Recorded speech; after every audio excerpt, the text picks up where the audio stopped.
Assalamualaikum warahmatullahi wabarakatuh. Selamat pagi, selamat siang, selamat sore, ataupun selamat malam bagi kalian semua yang sedang mendengarkan audio podcast kali ini di mata kuliah Fikih, Riba, dan Goro. Sebelum kita lanjut ke pembahasannya, alangkah lebih baiknya kita akan memperkenalkan terlebih dahulu. Nama saya Adriansah. Nama saya Waliudin Noval Juharsa. Nama saya Aldi Nur Febrian. Nama saya Robert Ahmad Saleh. Nama saya Anton Suartono. Kami semua dari kelompok pertama yang akan membahas mengenai riba buyu. Sebelum itu, mari kita simak apa saja yang menjadi fokus bahasan di kelompok pertama.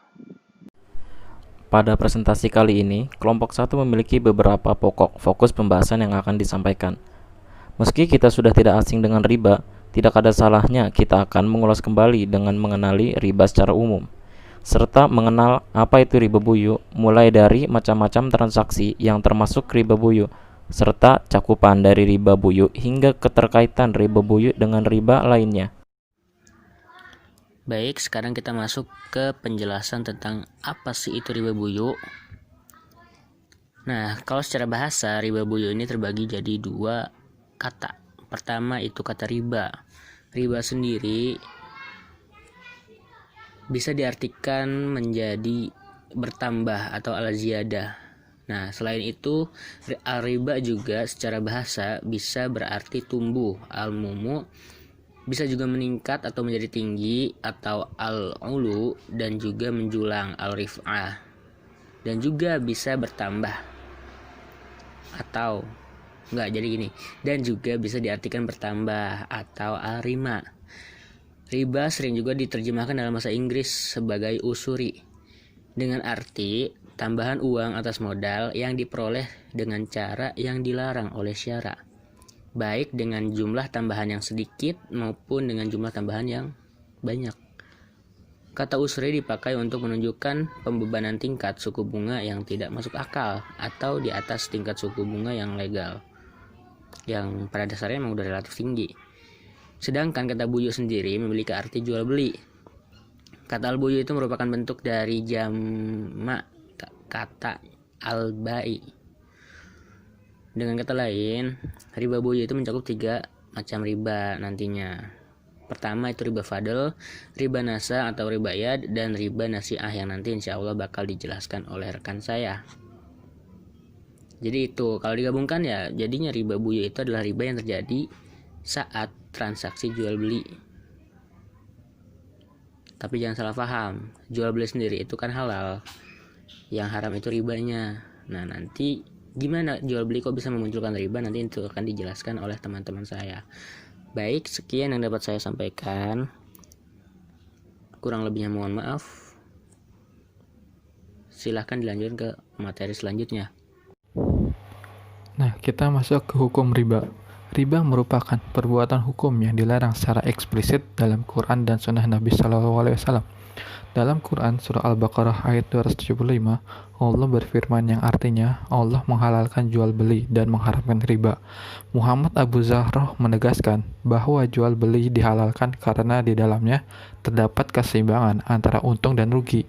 Sedangkan riba diharamkan karena tidak terdapat keseimbangan antara untung dan rugi, yaitu usaha yang menguntungkan tanpa risiko rugi. Riba diharamkan tidak sekaligus, tetapi dilakukan secara bertahap. Hal ini dapat diketahui dengan membaca Quran yang menggambarkan 4 tahap haramnya riba. Yang pertama, dalam Al-Quran surah Al-Rum ayat 39, Allah berfirman bahwa yang artinya dan sesuatu riba atau tambahan yang kamu berikan agar harta manusia bertambah, maka tidak bertambah di sisi Allah. Dan apa yang kamu berikan berupa zakat yang kamu maksudkan untuk memperoleh keridhaan Allah, maka itulah orang-orang yang melipat gandakan pahalanya. Dalam ayat tersebut, informasi tentang perbandingan antara riba dengan zakat. Riba yang secara empirik bertambah, tapi tidak bertambah dalam pandangan Allah. Sedangkan zakat sebaliknya, yaitu jumlah harta yang dizakati secara empirik berkurang, tapi bertambah dalam pandangan Allah. Substansi Al-Quran surah Al-Rum ayat 39 masih bersifat informatif bahwa zakat bertambah di sisi Allah, sementara riba bersifat sebaliknya. Yang kedua, dalam Al-Quran surah An-Nisa ayat 161, Allah berfirman yang artinya, Dan karena mereka, orang-orang Yahudi, menjalankan riba, padahal sungguh mereka telah dilarang menjalankan riba. Dan karena mereka mengkonsumsi harta orang lain dengan cara yang tidak sah. Dan kami sediakan siksa yang pedih bagi orang-orang yang kufur. Pada ayat ini, Allah menginformasikan bahwa riba telah diharamkan bagi orang-orang Yahudi, tapi mereka melanggarnya. Dalam ayat ini terdapat informasi historis tentang pelanggaran orang-orang Yahudi, yakni menjalankan riba yang telah diharamkan Allah. Yang ketiga, dalam Al-Quran Surah Ali Imran ayat 130, Allah berfirman yang artinya, orang-orang yang beriman dilarang memakan riba dengan berlipat ganda dan bertakwalah kepada Allah agar kalian beruntung. Dalam ayat ini terdapat informasi tentang dilarangnya umat Islam untuk mengkonsumsi dan atau menjalankan riba yang berupa tambahan atas harta yang bersifat berlipat-lipat.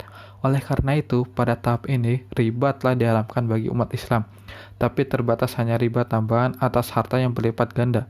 Karenanya, keharaman riba pada ayat ini belum bersifat mutlak, tapi bersifat muqayyad.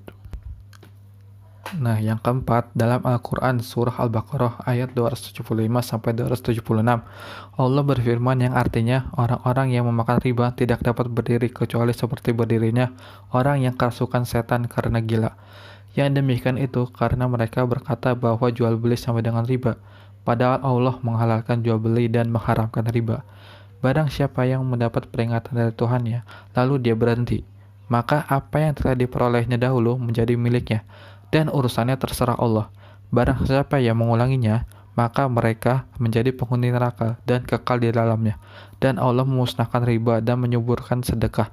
Allah tidak menyukai setiap orang yang tetap dalam kekufuran dan bergelimang dosa. Dalam ayat terlihat bahwa Allah mengharamkan riba secara mutlak, yakni tambahannya yang banyak maupun sedikit tetap diharamkan. Pembanding riba dalam ayat ini adalah sedekah, sedangkan pada ayat sebelumnya pembanding riba pada Quran Surah Al-Rum ayat 39 adalah zakat.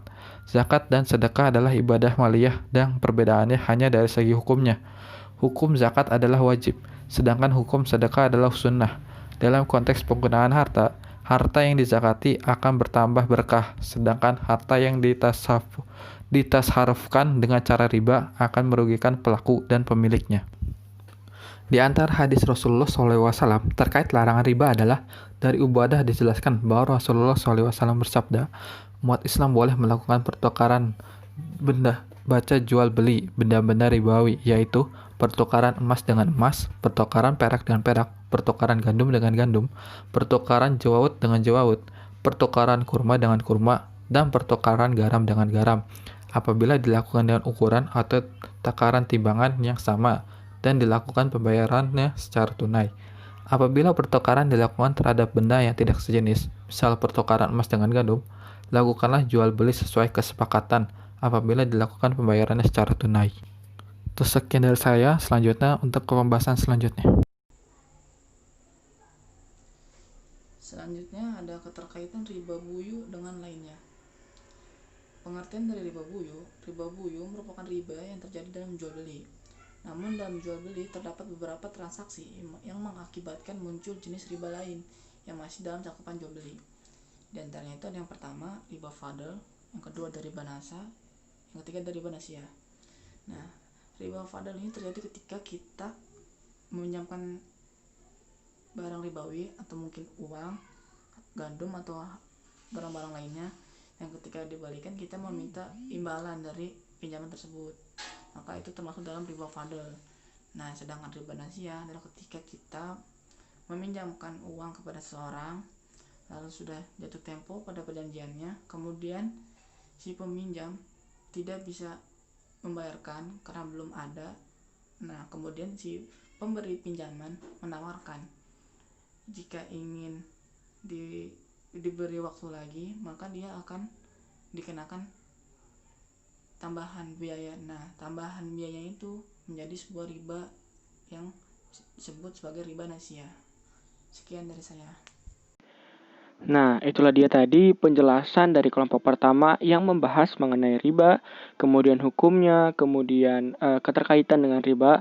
lainnya. Mungkin pembahasan dari kelompok 1 cukup sampai di sini. Semoga apa yang dibahas oleh kelompok 1 bisa memiliki kebermanfaatan untuk kita semua. Akhir kata, wassalamualaikum warahmatullahi wabarakatuh.